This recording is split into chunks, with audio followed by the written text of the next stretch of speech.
আসসালামু আলাইকুম ওয়া রাহমাতুল্লাহ। আমরা তাফসীর নাম্বার 21 হরফে মুকাত্তাআত নিয়ে আলোচনা করব। হরফে মুকাত্তাআত বলতে কোরআনে কারিমে কিছু কিছু জায়গায় এমন হরফ ব্যবহার করা হয়েছে যার মানে একমাত্র আল্লাহ তাআলা ছাড়া কেউই জানে না। তো এই হরফগুলো যেমনই হরফ আছে তেমনই হরফের মতন উচ্চারণ করতে, যেমন আলিফকে আলিফ বলবো, মিমকে মিম বলবো, লামকে লাম বলবো, সদকে সদ বলবো, তকে ত বলবো, সিনকে সিন বলবো।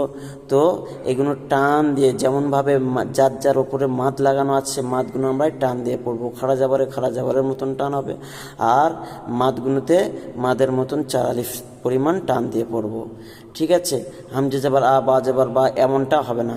যেমন ও হরফ আছে শুধু হরফের উচ্চারণটাই হবে। দেখেন আলিফ লাম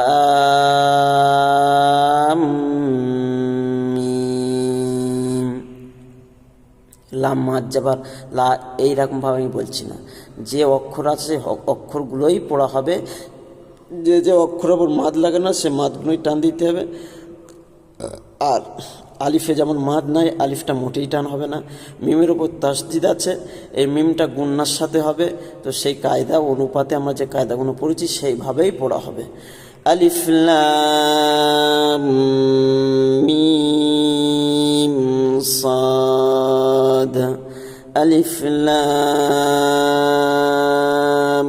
রা, আলিফ লাম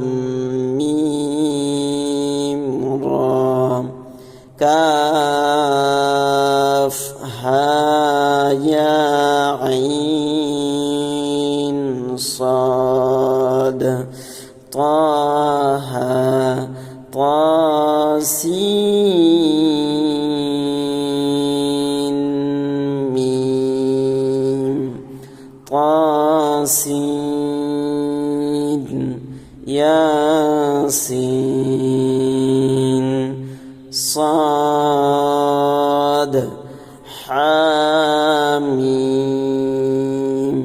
حاميم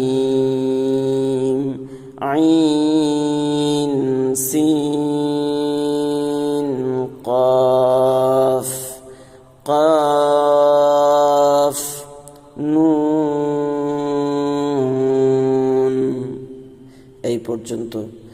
আসসালামু আলাইকুম ওয়া রাহমাতুল্লাহি ওয়া বারাকাতুহু।